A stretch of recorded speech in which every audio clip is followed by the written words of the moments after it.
fanompoam-pivavahana ho an'Andriamanitra iarahana amin'ny communauté évangélique indépendante de Madagascar na ny CIM Antananarivo.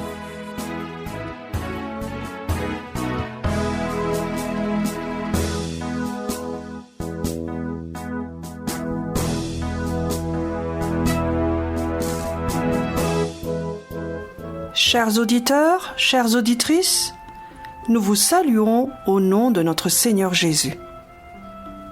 Que la grâce du Seigneur Jésus-Christ, l'amour de Dieu et la communion du Saint-Esprit soient avec vous tous. Amen. Alléluia, le Christ est ressuscité. Il est vraiment ressuscité. En ce dimanche de Pâques, la CIM francophone d'Ankadinjamami, communauté évangélique indépendante de Madagascar, vous invite à vous joindre à elle pour offrir ensemble ce culte à Dieu. Un culte pour le célébrer, le louer, le glorifier, car par sa grâce, une fois de plus, nous pouvons nous retrouver autour de sa personne, autour de sa parole. Pour introduire, nous lisons ensemble le récit de la résurrection rapporté par l'évangéliste Jean. L'évangile selon Jean, à partir du premier verset.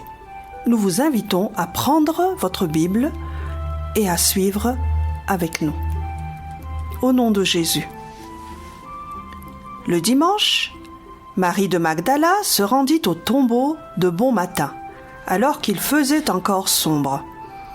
Et elle vit que la pierre avait été enlevée de l'entrée du tombeau. Elle courut trouver Simon-Pierre et l'autre disciple que Jésus aimait et leur dit « Ils ont enlevé le Seigneur du tombeau et nous ne savons pas où ils l'ont mis. » Pierre et l'autre disciple sortirent donc et allèrent au tombeau. Ils couraient tous les deux ensemble, mais l'autre disciple courut plus vite que Pierre et arriva le premier au tombeau. Il se pencha et vit les bandelettes posées par terre. Cependant, il n'entra pas. Simon-Pierre, qui le suivait, arriva et entra dans le tombeau. Il vit les bandelettes posées par terre. Le linge qu'on avait mis sur la tête de Jésus n'était pas avec les bandes, mais enroulé dans un endroit à part. Alors, l'autre disciple, qui était arrivé le premier au tombeau, entra aussi. Il vit et il crut. En effet, il n'avait pas encore compris que d'après l'Écriture, Jésus devait ressusciter. Ensuite, les disciples repartirent chez eux. Cependant, Marie se tenait dehors près du tombeau et pleurait. Tout en pleurant, elle se pencha pour regarder dans le tombeau. Et elle vit 2 anges habillés de blanc, assis à la place où avait été couché le corps de Jésus, l'un à la tête et l'autre aux pieds. Ils lui dirent « Femme, pourquoi pleures-tu » Elle leur répondit « Parce qu'ils ont enlevé mon Seigneur, et je ne sais pas où ils l'ont mis. » En disant cela, elle se retourna et vit Jésus debout, mais elle ne savait pas que c'était lui. Jésus lui dit « Femme, pourquoi pleures-tu ? Qui cherches-tu » Pensant que c'était le jardinier, elle lui dit « Seigneur, si c'est toi qui l'as emporté, dis-moi où tu l'as mis, et j'irai le prendre. » Jésus lui dit « Marie !» Elle se retourna et lui dit en hébreu « Rabouni », c'est-à-dire « maître ». Jésus lui dit « Ne me retiens pas, car je ne suis pas encore monté vers mon Père, mais va trouver mes frères et dis-leur que je monte vers mon Père et votre Père, vers mon Dieu et votre Dieu. » Marie de Magdala alla annoncer aux disciples qu'elle avait vu le Seigneur et qu'il lui avait dit ceci. Nous entonnons le cantique brisant les liens funèbres.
Prions ensemble. Nous venons à toi avec des cœurs reconnaissants ce matin, Seigneur. Reconnaissants parce que nous sommes les enfants bien-aimés du Père. Reconnaissants parce que dans ton amour, tu es venu vers nous, Jésus, nous pécheurs perdus. Parce que nous sommes des pécheurs et que tu nous dis dans ta parole que le salaire du péché, c'est la mort, tous nous méritons alors la mort, la séparation d'avec Dieu éternellement. Nous étions tous comme des brebis égarées, chacun suivant sa propre voie, mais le Père a fait retomber sur toi nos fautes. Tu as été maltraité, tu t'es humilié et n'as pas ouvert la bouche. Pareil à un agneau qu'on mène à l'abattoir, à une brebis muette devant ceux qui l'attendent. Mais par amour pour nous, Jésus, et par obéissance au Père, tu es allé jusqu'au bout, accomplir ta mission, celle que Dieu t'a confiée, mourir à notre place pour porter nos péchés. Mais le tombeau ne t'a pas retenu, tu as vaincu la mort, tu es ressuscité et tu sièges aujourd'hui à la droite du Père. Être réconcilié avec le Père, c'est notre foi, c'est notre joie. Aujourd'hui, nous célébrons Pâques, mais en réalité, tous les jours, c'est Pâques pour nous, car toi, notre Sauveur et notre Seigneur, tu es vivant, et tu reviendras nous chercher. Notre éternité, nous la passerons à te louer sans fin, à t'élever indéfiniment, toi, le Roi des rois, le Seigneur des seigneurs. Alors, en attendant de vivre cette éternité dans la louange à toi, nous te recommandons les moments qui vont suivre. Conduis-nous, Seigneur, par ton esprit, et glorifie-toi parmi nous, par nos prières, nos chants, et aussi par ta parole. Dans le précieux nom de Jésus-Christ, nous avons ainsi prié. Amen. Jésus est ressuscité. Il a vaincu la mort. C'est ainsi qu'il nous donne aussi la vie, une vie victorieuse en lui. Victoire au Seigneur de la vie. Victoire au Seigneur de la vie. Victoire au Dieu de l'infini. Victoire au nom de Jésus-Christ. Victoire par le Saint-Esprit.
L'apôtre Paul rapporte dans sa première lettre aux Corinthiens, au chapitre 15, les paroles suivantes, à partir du verset 17, au nom de Jésus. « Or, si Christ n'est pas ressuscité, votre foi est inutile, vous êtes encore dans vos péchés, et par conséquent, ceux qui sont morts en Christ sont aussi perdus. Si c'est pour cette vie seulement que nous espérons en Christ, nous sommes les plus à plaindre de tous les hommes. » Un peu plus haut, au verset 12, il dit ceci. « Si l'on prêche que Christ est ressuscité, comment quelques-uns parmi vous peuvent-ils dire qu'il n'y a pas de résurrection des morts ? S'il n'y a pas de résurrection des morts, Christ non plus n'est pas ressuscité. Et si Christ n'est pas ressuscité, alors notre prédication est vide et votre foi aussi. » La naissance d'un bébé est un des miracles auxquels nous sommes tous témoins. La nouvelle naissance, une naissance spirituelle, est aussi un véritable miracle. C'est une grâce, c'est un don de Dieu. Mais la résurrection du Christ est un grand miracle. Un véritable miracle parce qu'il nous ouvre les cieux par ce biais. Chantons un si grand miracle.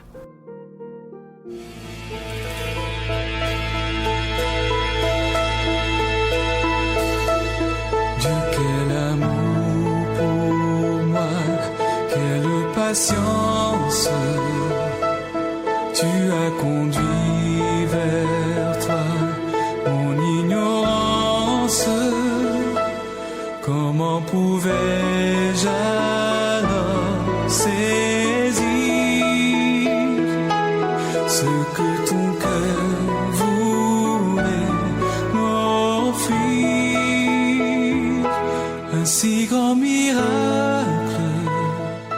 un don si précieux, ta mort à la Pâque nous ouvre les yeux. Ton salut remplace ma condamnation, mon péché s'efface par ta rédemption. Loué sois-tu, Dieu Tout-Puissant, loué sois-tu.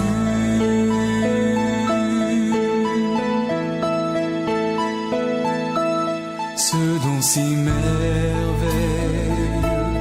comment le vivre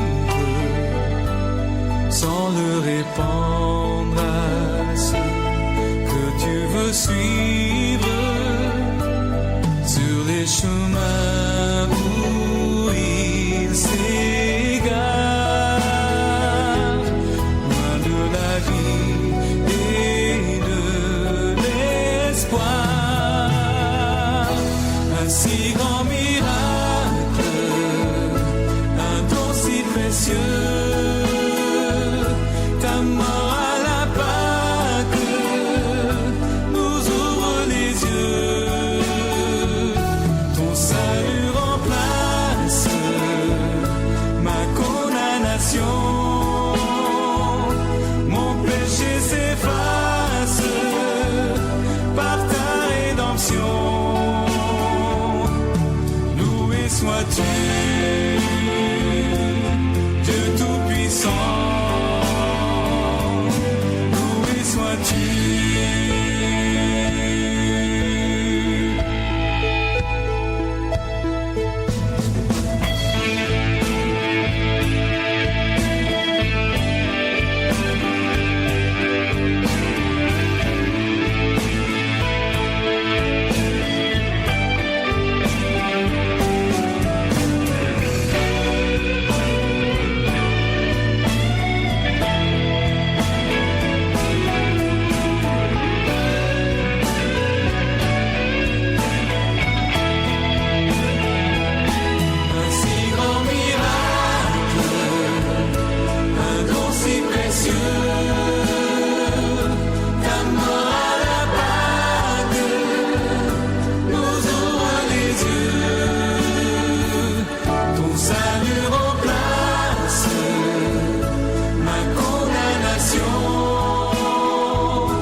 Loué sois-tu, Dieu Tout-Puissant. Loué sois-tu.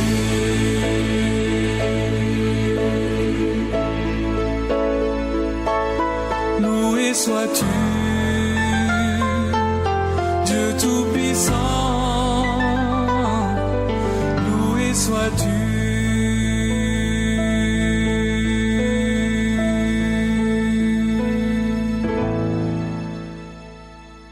Continuons à donner gloire, honneur et reconnaissance à celui qui est assis sur le trône, à celui qui vit au siècle des siècles. À Dieu soit la gloire.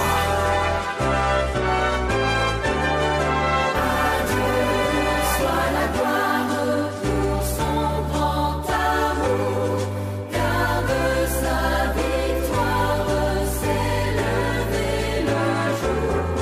Jésus à ma place est mort sur la croix. Il donne sa grâce à celui qui croit. Gloire à Dieu, tel écoute sa voix. Gloire à Dieu, monde réjouis-toi. Venez au Père, Jésus est vainqueur. Que toute la terre chante en son honneur. La foi, l'espérance ont chassé la peur. Une paix immense emplit notre cœur. Selon sa promesse, Jésus changera deuil en allégresse quand il reviendra. Gloire à Dieu, tel écoute sa voix. Gloire à Dieu, monde réjouis-toi. Venez au Père, Jésus est vainqueur. Que toute la terre chante en son honneur. Gloire à Dieu, tel écoute sa voix. Gloire à Dieu, monde réjouis-toi. Venez au Père, Jésus est vainqueur. Que toute la terre chante en son honneur.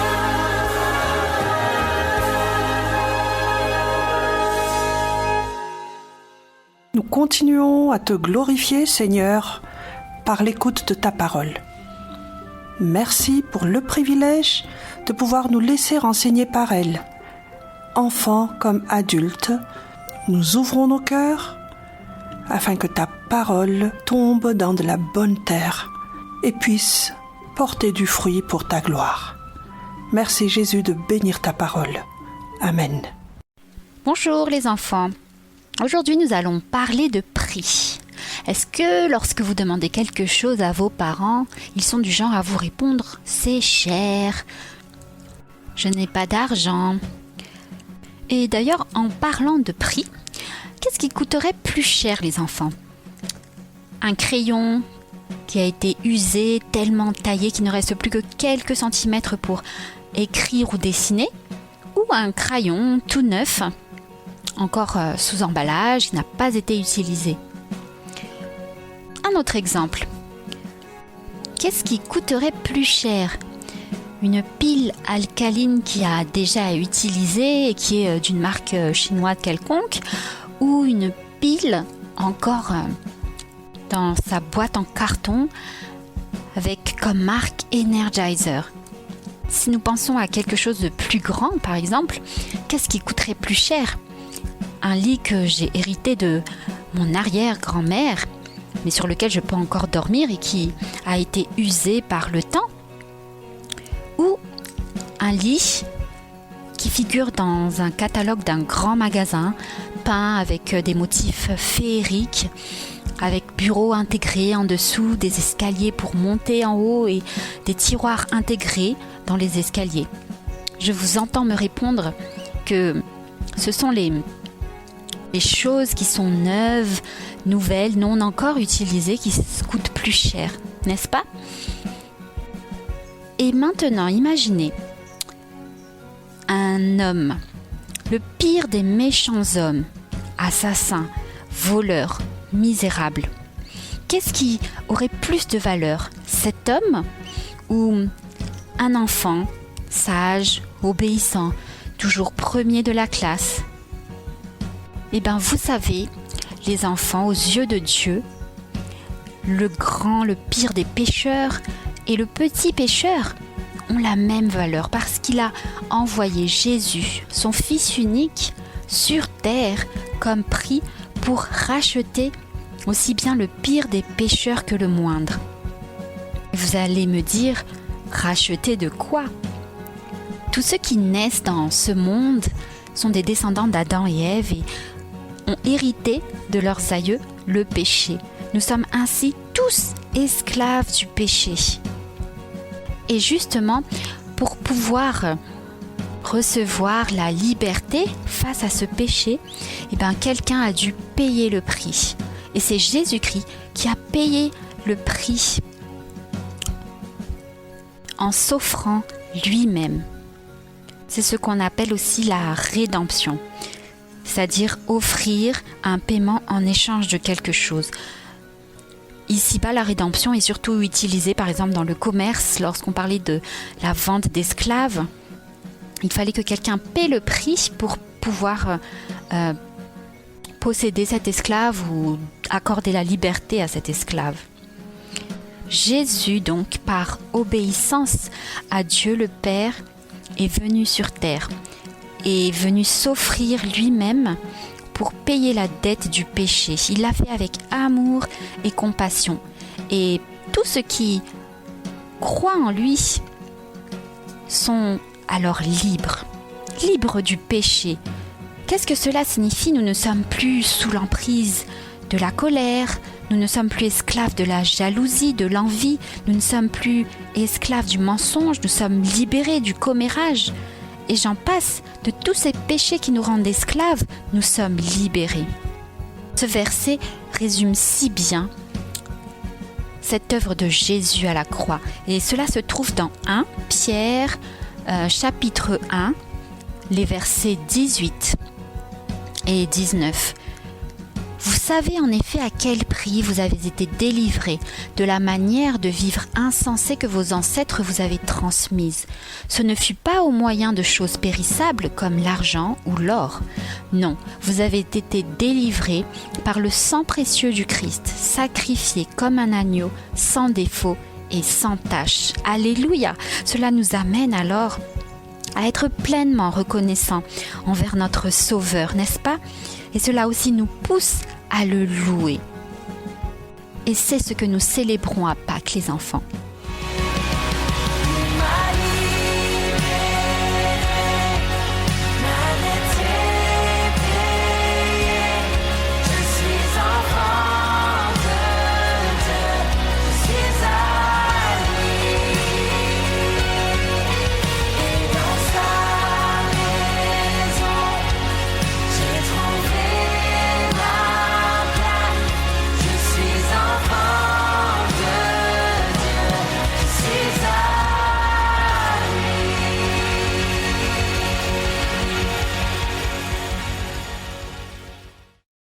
Bonjour et joyeuse Pâques à tous. Vous est-il arrivé d'être en voyage dans un pays inconnu et que vous ayez un sentiment étrange?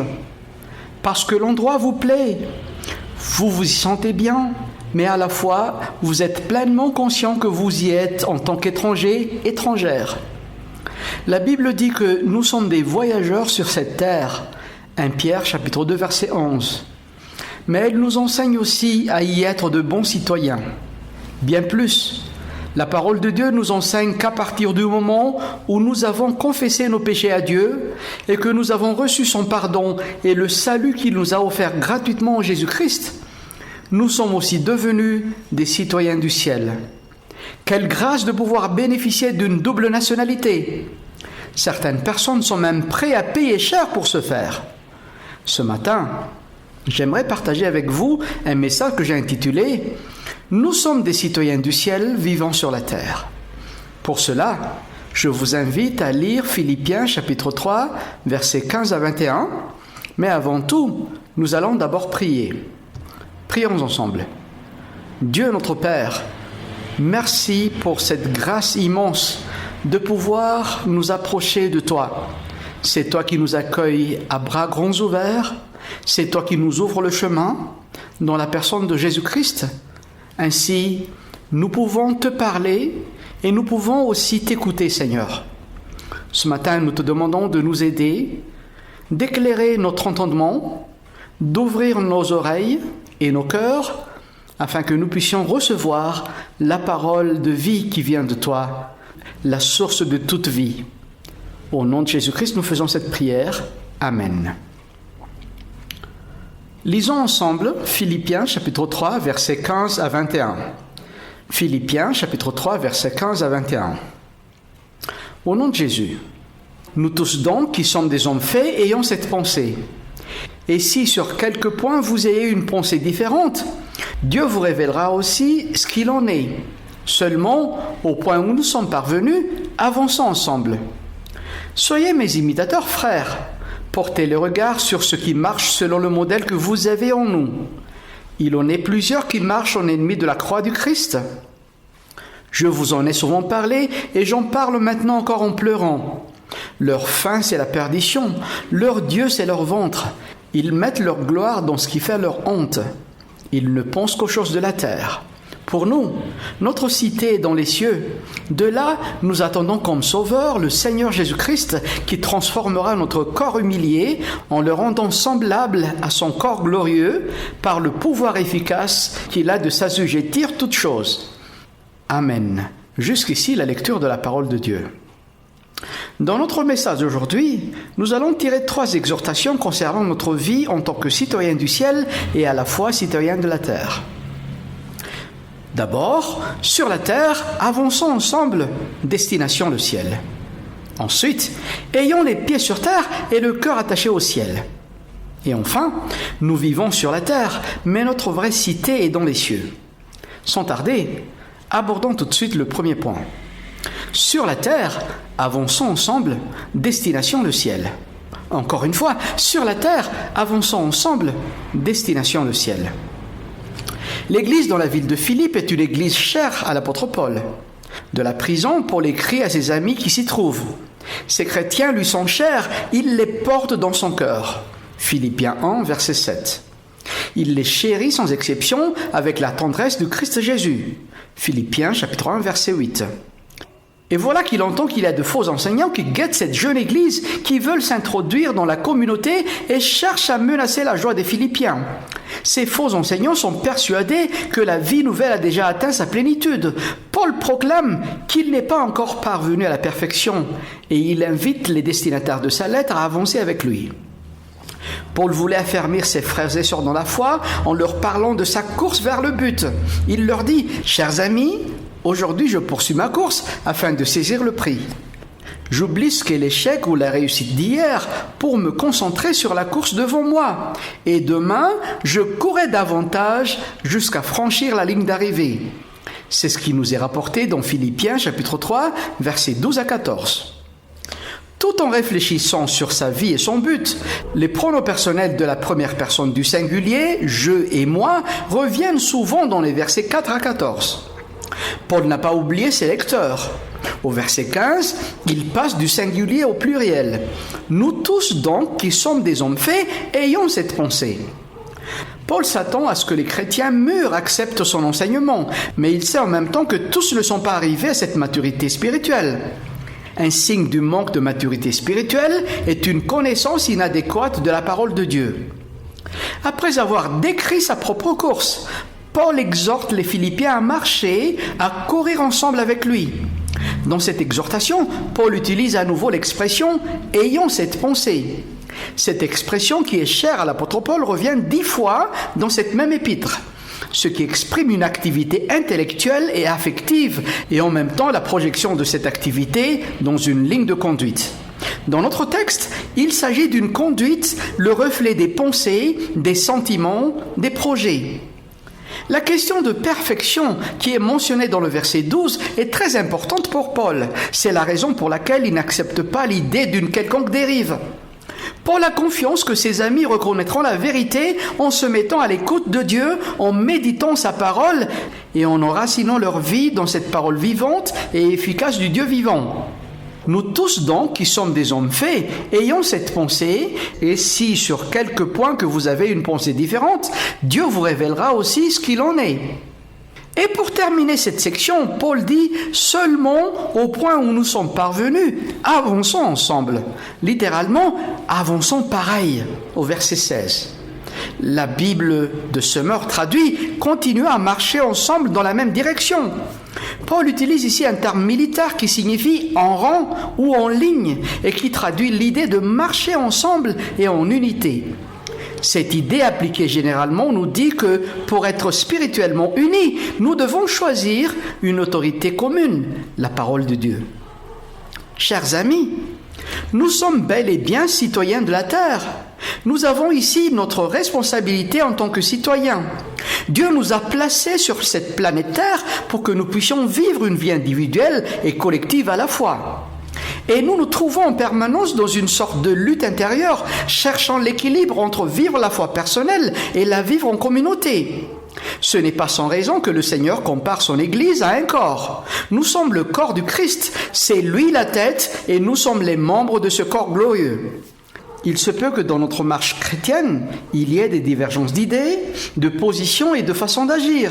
Mais nous sommes appelés à marcher ensemble pour le royaume de Dieu, à nous mettre en ligne, avancer ensemble et en unité, habités par le même Saint-Esprit, soumis à un seul chef, Jésus-Christ, et la parole de Dieu est l'autorité commune qui nous régit.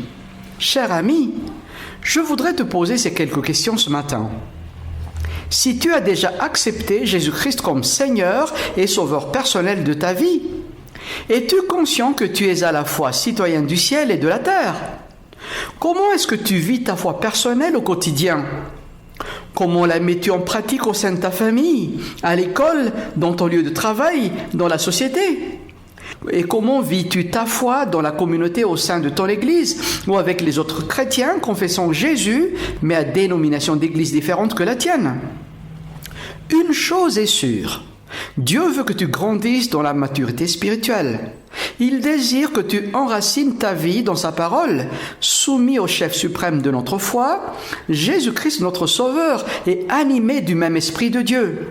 Que Dieu nous aide à grandir ensemble dans notre marche chrétienne et qu'il nous aide à parvenir à la maturité spirituelle individuellement et ensemble en tant que corps de Christ. Oui, chers amis, nous sommes à la fois citoyens du ciel et de la terre. Sur cette terre, la Bible nous exhorte à avancer ensemble, destination le ciel. C'était le premier point de notre message. Le deuxième point que nous allons aborder maintenant, c'est « Ayons les pieds sur terre et le cœur attaché au ciel ». Je répète, « Ayons les pieds sur terre et le cœur attaché au ciel ». Relisons les versets 17 à 19 de Philippiens chapitre 3. « Soyez mes imitateurs, frères. Portez le regard sur ceux qui marchent selon le modèle que vous avez en nous. Il en est plusieurs qui marchent en ennemis de la croix du Christ. Je vous en ai souvent parlé et j'en parle maintenant encore en pleurant. Leur fin, c'est la perdition. Leur Dieu, c'est leur ventre. Ils mettent leur gloire dans ce qui fait leur honte. Ils ne pensent qu'aux choses de la terre. » À partir du verset 17 du chapitre 3, Paul cesse d'instruire les membres individuels de l'église de Philippe et il se tourne vers l'assemblée tout entière. « Soyez mes imitateurs, frères. » Peu de prédicateurs oseraient inviter les membres de l'église à les imiter. Et pourtant, Paul ne se montre pas orgueilleux ici, lui qui reconnaît parfaitement qu'il n'a pas toujours été à la hauteur de ses aspirations spirituelles. Philippiens chapitre 3, versets 12 et 13. Ce n'est pas le seul endroit où Paul invite les destinataires de ses lettres à l'imiter. Il l'a également dit aux Corinthiens, « Soyez mes imitateurs comme je le suis moi-même de Christ. » 1 Corinthiens chapitre 11 verset 1. Dans Philippiens chapitre 3 verset 17, c'est le texte lui-même qui explique ces remarques, puisque Paul parle des priorités de sa vie. Pour lui, rien ne compte plus que le Christ, les versets 4 à 11. Il met donc le passé derrière lui afin de courir vers le but. Versets 12 à 14. Et il encourage ses lecteurs à faire de même. Versets 15 et 16. Pour bien imiter, il faut savoir observer. N'étant pas sûr de revoir les Philippiens de sitôt, Philippiens chapitre 1 verset 27, Paul amplifie son exhortation. Portez les regards sur ce qui marche selon le modèle que vous avez en nous. Dans toute l'écriture, le verbe marcher signifie vivre ou adopter un style de vie. Ce qui méritait d'être imité était entre autres Épaphrodite qui revenait à Philippe, Philippiens chapitre 2 verset 25, et Timothée qui devait y arriver sous peu, Philippiens chapitre 2 verset 19. Tout chrétien mature de l'assemblée pouvait servir d'exemple pour les autres. Toutes ces personnes ont adopté un style de vie à l'image de l'évangile de Jésus-Christ. Le mot traduit ici par modèle est un mot utilisé dans un contexte de construction. Lisons ensemble Hébreux chapitre 8 verset 5. Ceux-ci célèbrent un culte qui est une image et une ombre des réalités célestes. Ainsi que Moïse en fut divinement averti quand il allait construire le tabernacle. Regarde, lui dit Dieu, tu feras tout d'après le modèle qui t'a été montré sur la montagne. L'Évangile est le modèle de Dieu pour son Église. Nous sommes appelés à croire l'Évangile, à le vivre, à le prêcher et à l'enseigner. Tu feras tout d'après le modèle qui t'a été montré. Philippiens chapitre 3 verset 17 souligne l'importance d'avoir et d'être de bons exemples. L'être humain aime imiter.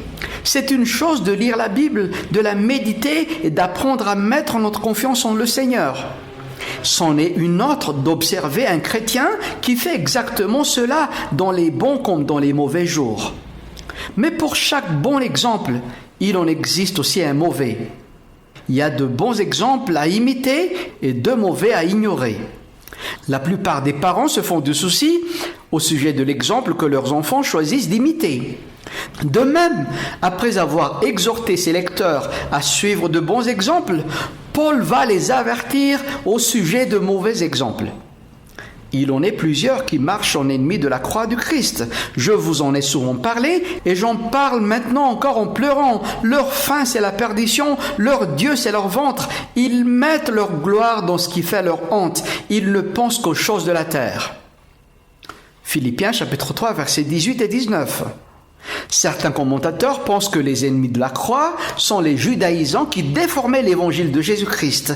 Et Paul les a sévèrement repris en disant que celui qui annonce un autre évangile que celui de Jésus-Christ soit anathème.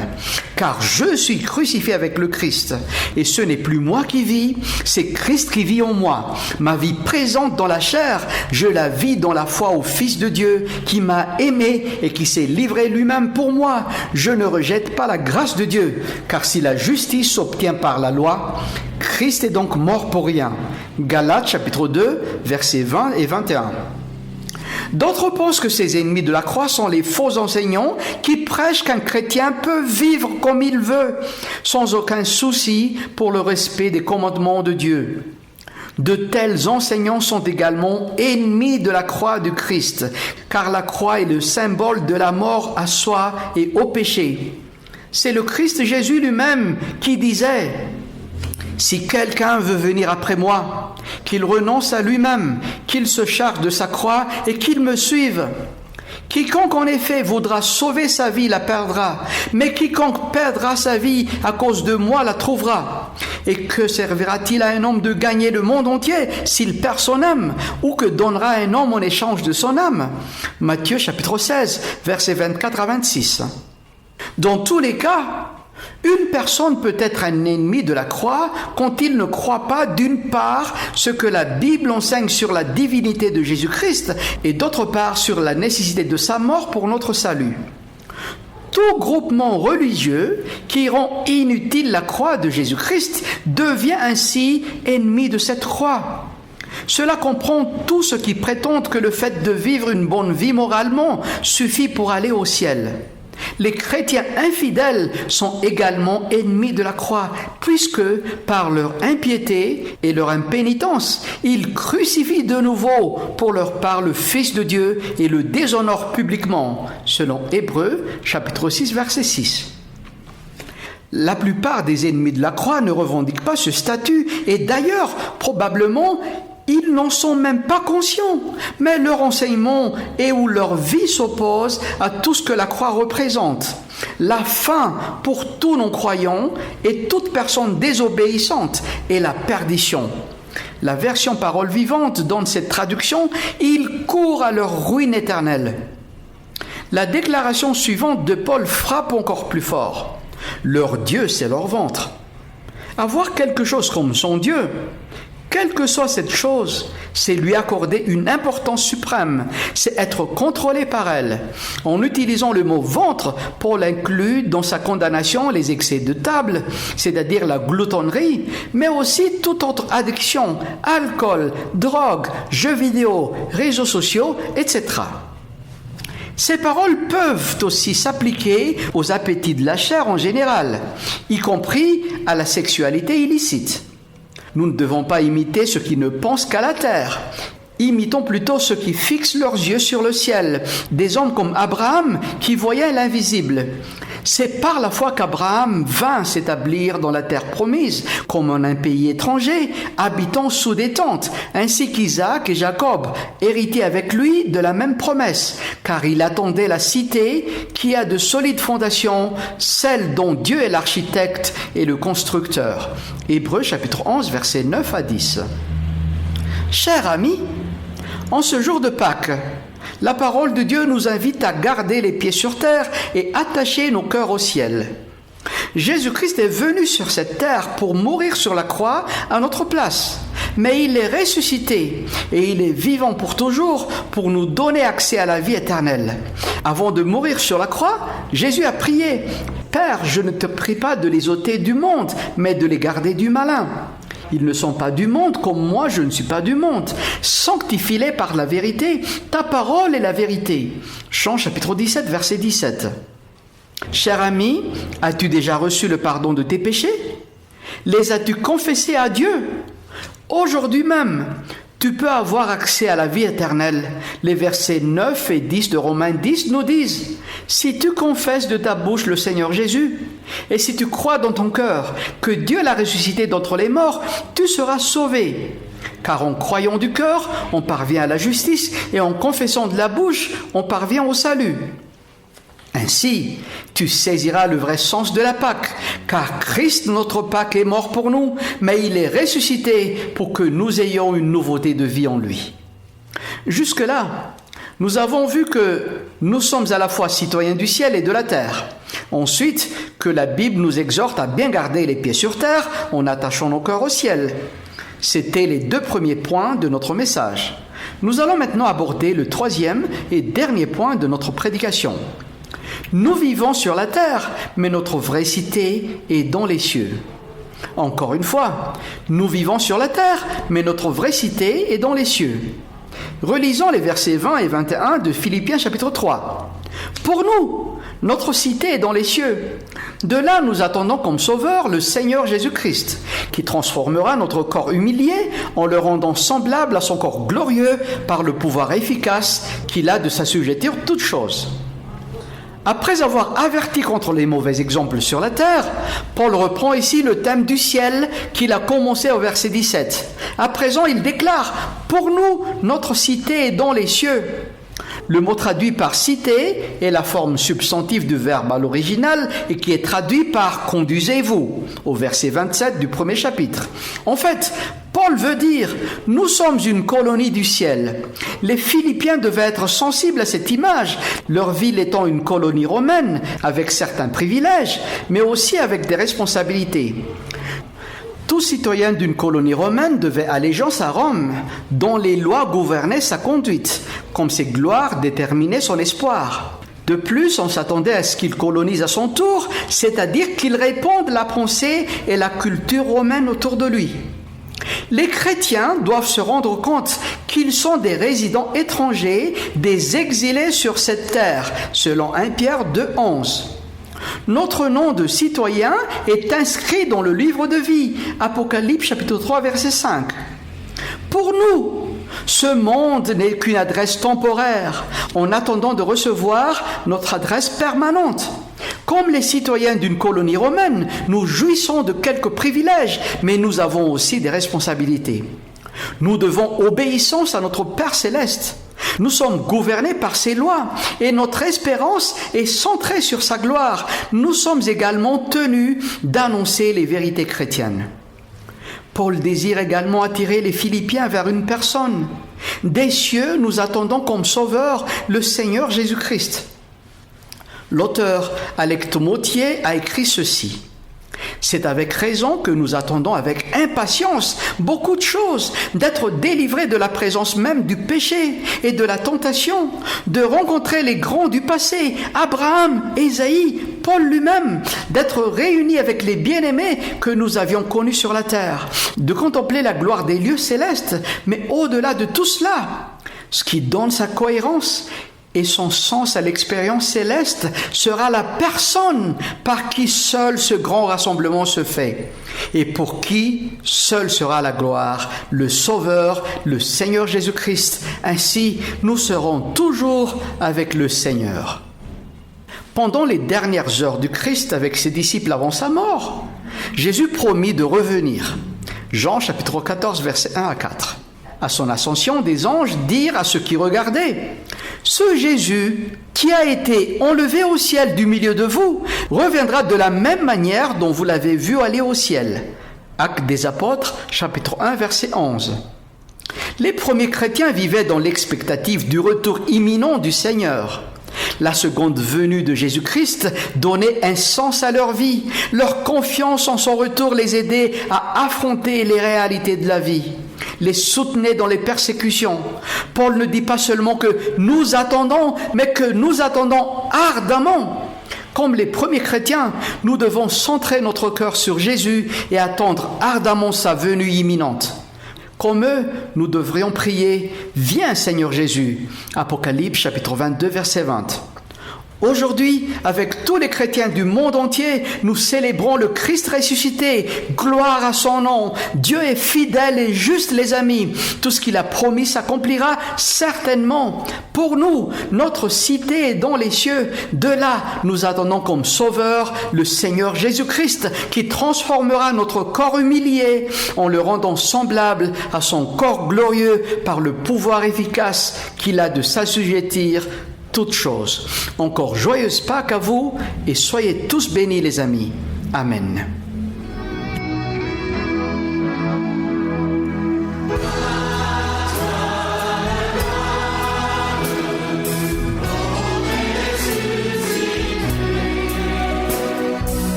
À celui qui peut vous garder de toute chute et vous faire paraître en sa présence glorieuse, sans reproche et exultant de joie, au Dieu unique qui nous a sauvés par Jésus-Christ notre Seigneur, à lui appartiennent la gloire et la majesté, la force et l'autorité, depuis toujours, maintenant et durant toute l'éternité. Chères auditrices, chers auditeurs de la RVM, joyeuse fête de Pâques, soyez tous bénis, allez dans la paix, dans la joie et dans l'amour de notre Seigneur. Amen.